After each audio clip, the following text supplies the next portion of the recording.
How much do you know about K-food? How much hanshik have you eaten? We invite you into the world of Korean food, of course, including the history and culture of it. We'll introduce trendy foods and famous restaurants on Dish of the Day with Chef Ryan Phillips.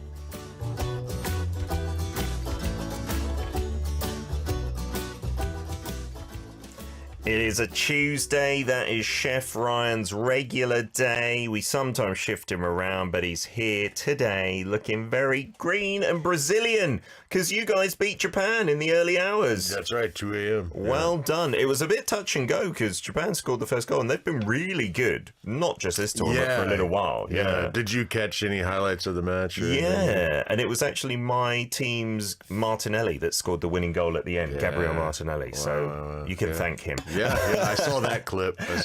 Are you supporting Brazil the most at the World Cup? Because the US, you're the host country, you're doing pretty well. There's a buzz around that. Oh, yeah, both. Yeah, if they meet each other. That's not going to happen. Get out of here. It could. I think the US are predicted last 16 or last 8, and I'm not sure of the route. They might be in separate brackets, but what do you think? The US does have a pretty easy path, don't they? So they're probably not in that same bit. Actually, Brazil in the quarterfinal, if all things go well for England, who I'm representing today, we'll meet then. Yeah. That'll be a huge match. I think, prediction-wise, England are said to be a little bit ahead of Brazil. But you never know with Brazil. This could be good. It could be huge. It could be, a fight on air. Today's hashtag, Ryan, before we jump into the dish, is Yopjadi, or the seat next to someone. The reason we're talking about this is so many foreign tourists are queuing up 30 minutes or more to have chimek in Myeongdong these days. It's gotten really hot because of all the dramas and shows and stuff. So if you were to have a chicken and beer with anyone in the world sitting next to you, living or dead, who would you like to have? Oh gosh, that's tough, man. Oh boy. Would you are there any chefs that you kind of hold up as almost not idols, but role models or people that have inspired you? Yeah, absolutely. But golly, man, somebody asked me yesterday, they were talking about that show, The Bear. And I was like, I don't want to watch it. Oh, really? Yeah, I mean, okay, no, it's different. Hanging out would be different. Yeah. But for entertainment, I don't want to go watch no show about cooking. It'll just stress me out, man. If the show is supposed, and everybody says it's meant to be really stressful, and show how stressful it can be in the kitchen. And that doesn't sound like a good time to me to be entertained by that. You're getting real stress in the real kitchen. I think that's maybe a thing. Yeah. But yeah, sitting with a chef. Yeah, I can think of a few that I would be honored to just chat, just geek out about food. That one of the top restaurants in the world, and it was ranked number 8 in the world a couple of years ago. Yeah, it's called Automix over in New York City. Okay, it's Korean modern fine dining. Oh wow, they've got 2 Michelin stars. Hey. They were ranked number 1 in the U.S. that same year, but number 8 in the world. Okay, and their research and development kitchen is here in Korea. Oh, amazing! And their chefs reach out to little old me. Looking for chilies from the farm, and they came out to the farm. Their executive chefs from their R&D kitchen, and 3 of their other chefs came out. Wow. And I was kind of nervous. I was like, "Oh, what am I going to feed these guys? What are we going to do?" But man, they were so cool. We just totally nerded out about food and ingredients for 4.5 hours, walking around the farm, eating things. Amazing. And yeah, it was really, really, really cool. That's fabulous. I'd love to go to that restaurant and consulting you. Yeah, you are the best chili pepper guy here, sure. In Korea. They found me. We are going to be talking about something that you can grow even, I guess, on a balcony or veranda, right? Because I've seen these packets. This one grows easy. Yeah, and it does look like something that grows easily in the UK as well. If we put up the photo there, I wonder if any of our listeners can guess. But if I was in England, I would say, that looks like stinging nettles, the things that you want to avoid when going into the woods. And then when I look at them close up in real life, they're just like giant stinging nettles. They're just a lot bigger, but they are... Peter makes it sound so good. They are hairy and furry on the back, just like stinging nettles, but I don't know why. They don't sting at all. Not at all. So what is this, and why are we talking about it? Ryan? And the one you're holding up right there is from the farm yesterday. Oh, nice. Yeah, You grow them deliberately. They're not like weeds. Actually, one of our core volunteers, asked for a few rows, and he planted it. And I asked him yesterday if I could steal a little bit for the show today, and he said, by all means. Fantastic. So this is organically grown right on our own little farm. Wow. And Peter hates it, and I love it. I've told you over the time that we've been doing this together, I'm getting less and less adverse. And in certain combinations, I am now almost on board. We're opening his mind. Yeah, so it's 깻잎. One Tuesday at a time. 깻잎 or Perilla leaf, because the ip means leaf, right, in Korean. And so this is 깻잎. And we're not just going to eat it like this. This is another photo of one way that Ryan's brought it in. What is that? That is right when you're making our main dish for today. Yeah. And our main dish for today is sometimes called 깻잎 장아찌 or perilla leaf. I'm sorry, kimchi or Yangnyeom Kkaennipji. So, okay, just to break it down, it's like a pickled or kind of like a kimchi kind of fermented perilla leaf, but there are a few different variations. The 장아찌 is just with like soy, and maybe there's not a lot of other ingredients. Okay, we've got some soy and garlic, and it's really vinegar, dark, and a little sweetener in there too. Maybe some plum extract. Really dark, and it's lovely too. But today we're focusing more on this one, which is the Yangnyeom or the seasoned one, and often it is called a kimchi as well. Oh, 깻잎 kimchi. I don't hear people saying that here. Me neither. But according to the knowledge and the wealth of knowledge on the internet, that's what they say. So, is that this photo then more? This photo is right when you've started to make it. Okay. Yeah, so you it would looks leave like it that after that, right? at day one. Okay. And you can eat it right away. It's great. But I think it's probably best on like the third day. Okay. You actually leave it out of the fridge covered for a few hours to kind of get those flavors of moving. Let the salt and the soy pull some moisture out of the leaves and the flavors exchange. And then it looks more like what we brought into the studio today, which is about 4 days on. Oh. Yeah, 4 days on. Okay. And delicious, yeah. And it smells strong of perilla. It does, right? Because perilla, when it's just in its natural form that you've also brought us, if you get close to it, then you can certainly smell it, right? It's got a distinctive smell to it. Or if you rub the leaves or something like that. That makes it kind of pop as well. I've seen some people like slap these. Yeah, that's the thing, isn't it? Right. Yeah. We did that in here. What were we doing that day? I think it was some kind of sam, right? It was some kind of wrap. And so these, it's the smell of summer. I think one of the most common ways is as a sam, as a wrap, just amongst other less fragrant leaves, right? When I go to the Black Pig restaurants and they have this, I tend to go for this rather than the lettuce, or double them up, lettuce together, and then the perilla. Yeah, because there's just a bit more character to this, right, in terms of flavor and stuff. I think so. Yeah, I really like the flavor, but it's kind of divisive, like cilantro is for a lot of people. It has such a strong flavor. Yeah, and the Korea actually has.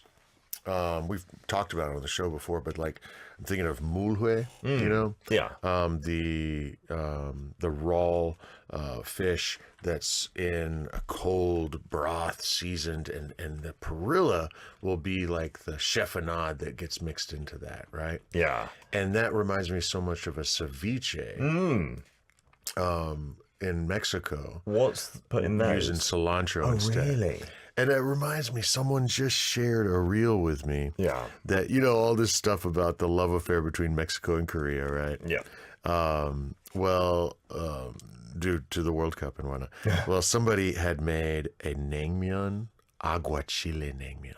Oh. So aguachile is like a type of ceviche. Okay. Where you blend the ingredients rather than having little chunks. Oh, chunks of okay. But it's such a amazing, beautiful marriage of cuisines to have. Put the perilla leaf in there. Well, yeah, you could do perilla leaf, but you could also do cilantro. Okay. You could, but to marry those things together, like a ceviche and a naengmyeon. Naengmyeon, guys, for those that don't remember, is the cold noodles, the buckwheat noodles, and it's a great summer dish. And ceviche is an incredible summer dish, and they both have kind of spicy notes sometimes, and some sour notes with a little vinegar. Of course, aguachile being with the lime. And then there's usually some more sweeter notes in the Korean side of things than you would find in a ceviche, but it all works together so well. Wow, And, I'd like to try that. I Yeah, love a good, good right? ceviche, but I've never had one that's blended like that. I think I like the chunks, to be honest. Yeah, like to have yeah. something biteable Something in to pick there. up with a chip. Yeah, Yeah, for that's true. sure. And this is the one I think that you were describing first, perhaps? No, The this darker is one? yum yum as well. Okay, so this is when it's gone a few days, The maybe. the jangachi style is the leaf really stands out still as kind of dark green. Okay. But the liquid is very dark. Okay. And when I go into like mountainous regions of Korea and go to a restaurant, they almost always have that as a side dish. And you know it's been like in the kimchi nengjang, in the kimchi fridge for like years.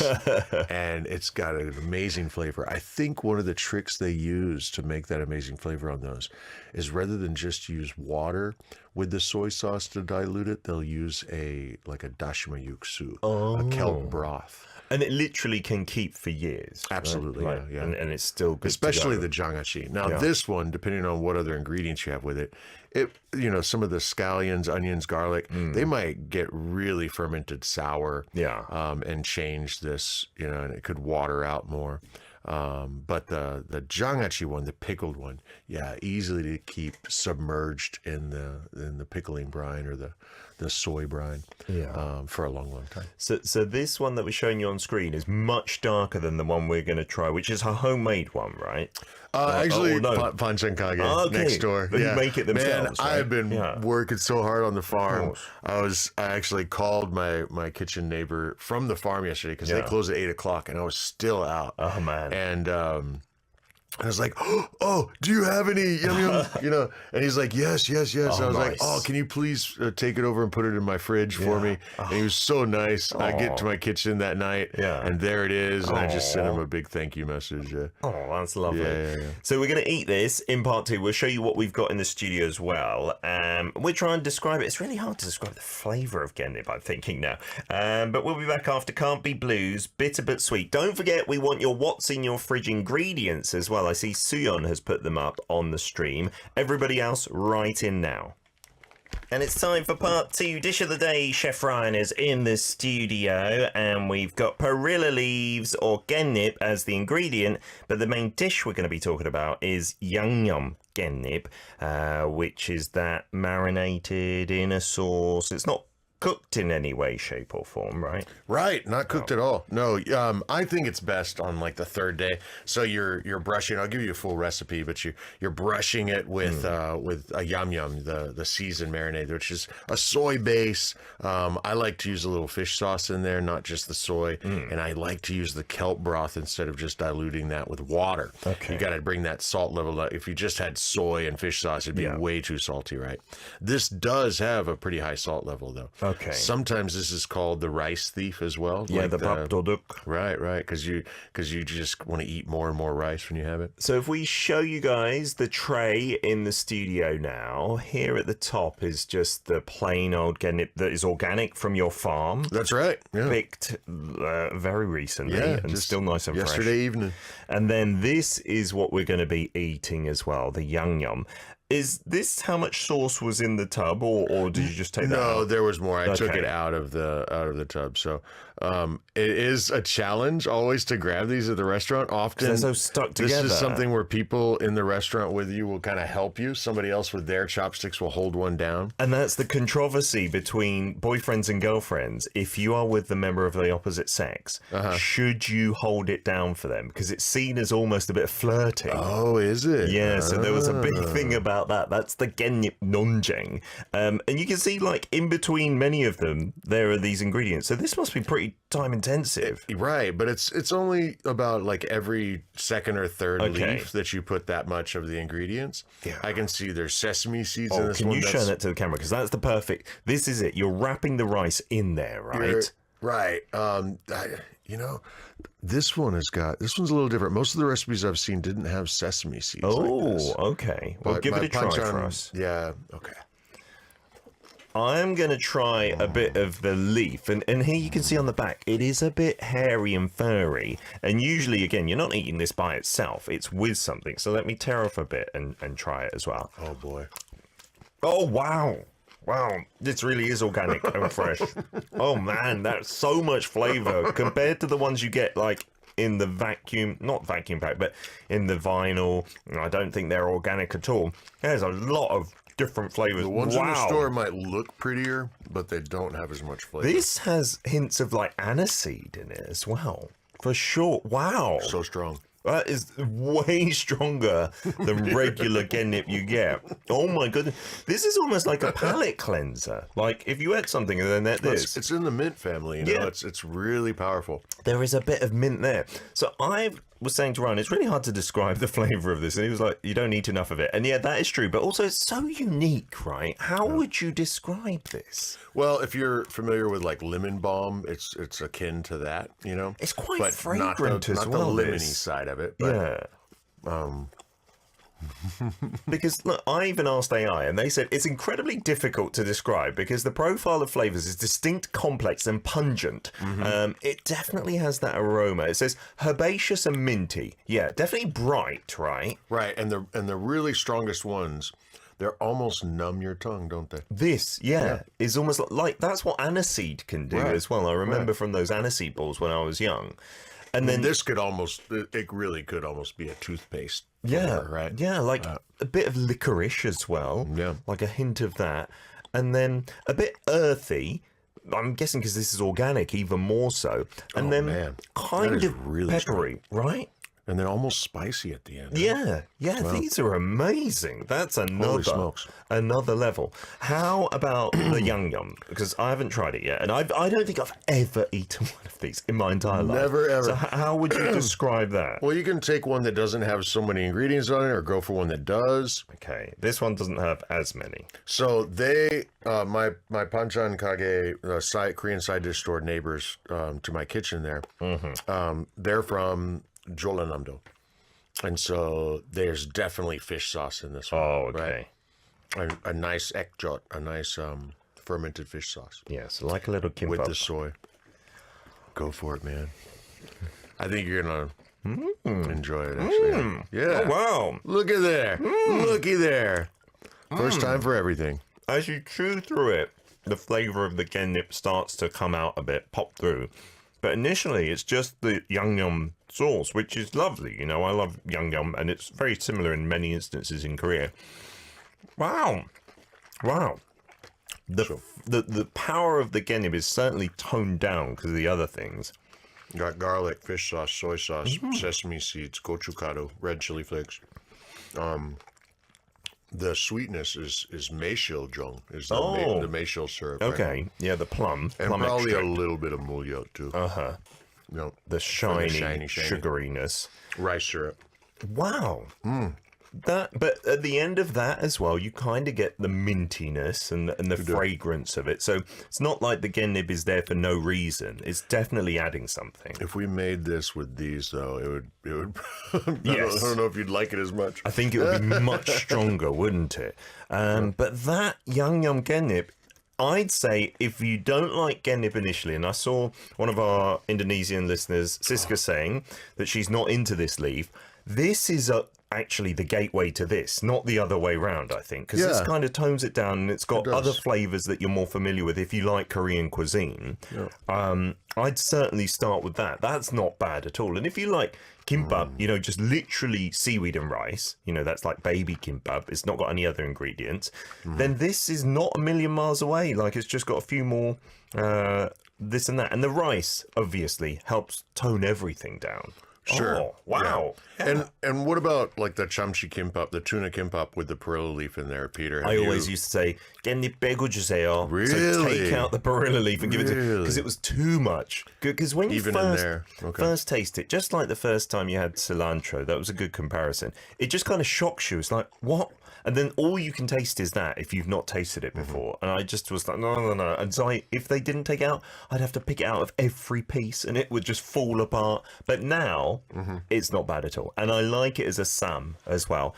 And the thing that really got me into it was makwe, which is the raw fish that they have straight off the fisherman's boat, where they just have it all chopped up with little bones in and then salad together. Right. And then that with like chojang or some other sauce like samjang and garlic raw with the perilla. Oh, that's good. Yeah. That's good. Oh, yeah. It complements that well. Okay, so if you want to make this, perilla leaves, do these exist in many parts of the world? They're certainly not consumed in too many. I've seen them in Asian markets in the States fresh because they do grow so easily everywhere. I mean, I was talking to my folks this morning, and years ago I must have taken some seeds over, or I don't know how they got, but my mother grew one that was like up past her shoulders. Wow. You know, because they just take off.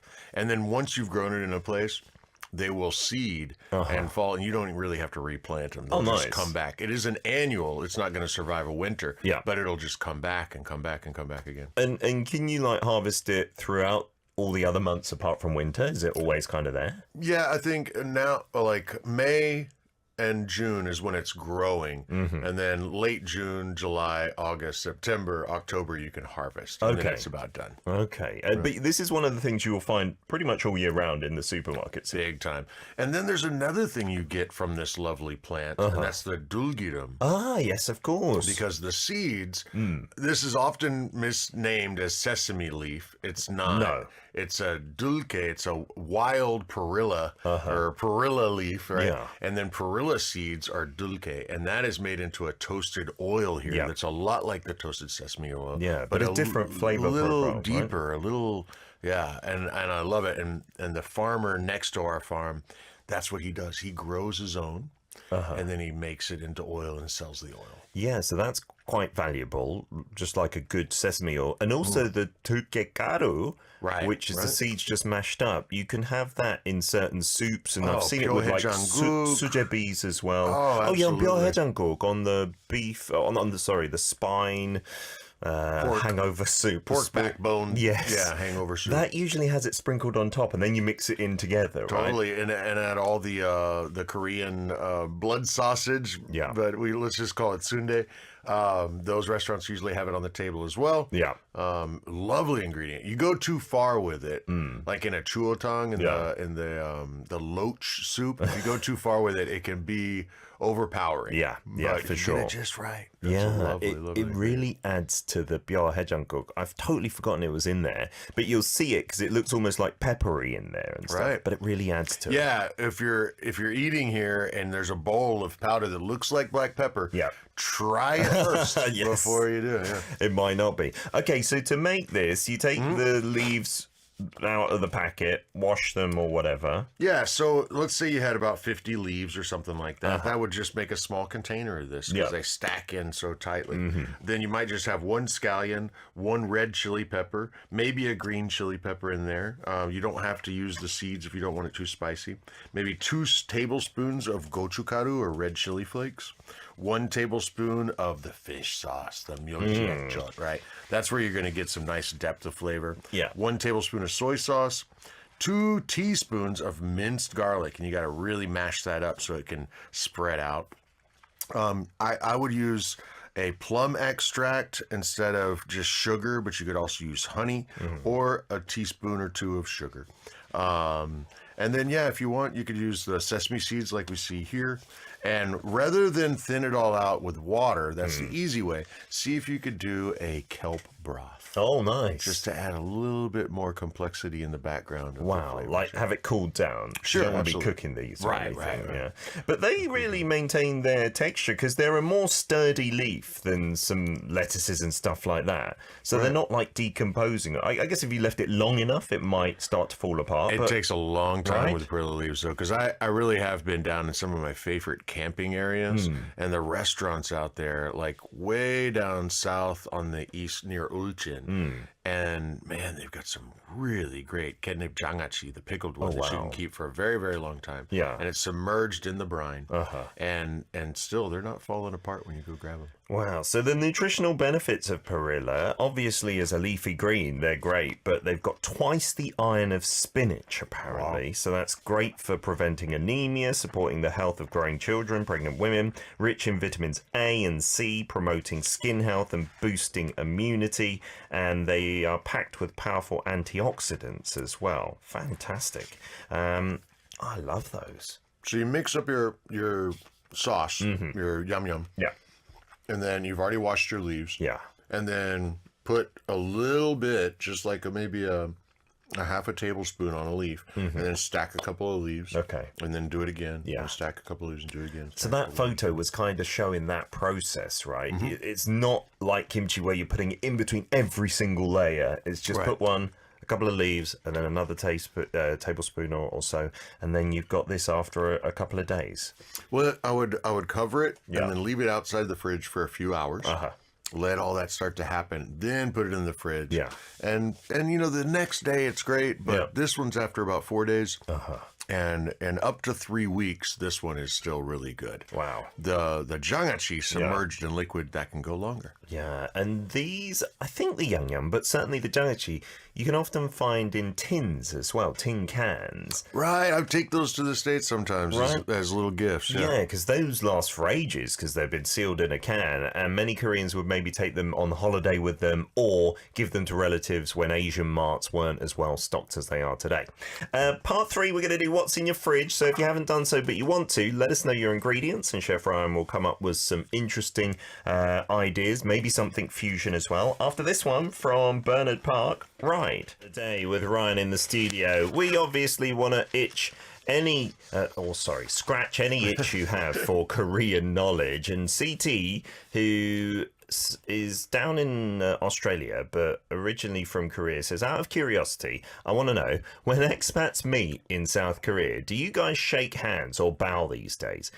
If expats from the West are meeting each other, I don't think I've ever seen two expats bow to one another, right? Surely shake hands, yeah. Shake hands, yeah. If you're meeting someone Korean and they're of an older generation, then you might bow as an expat, but I don't think between expats, I've never seen bowing, Thank you for the question, though. We got lots of what's in your fridge today, right? Yeah, I'm so excited. Go through them. So let's start. No Brasil, Halserino. All right, so he's got a kilo of honey purchased recently. Oh, nice. Bread and cheese. What recipe can I try? Bread, honey, cheese. No, Sakata. No, Skiggy's tres coisas. But, man, when I was just in Brazil last January, the cheeses that I found that I don't think were there when I lived there 20 years ago. But I think with the honey and bread, see if you can find this cheese. It might be from the state of São Paulo, but it's queijo tipo Pont l'Evêque. So in France, there's been this cheese made forever called Pont l'Evêque, and it's one of my favorite cheeses in the world.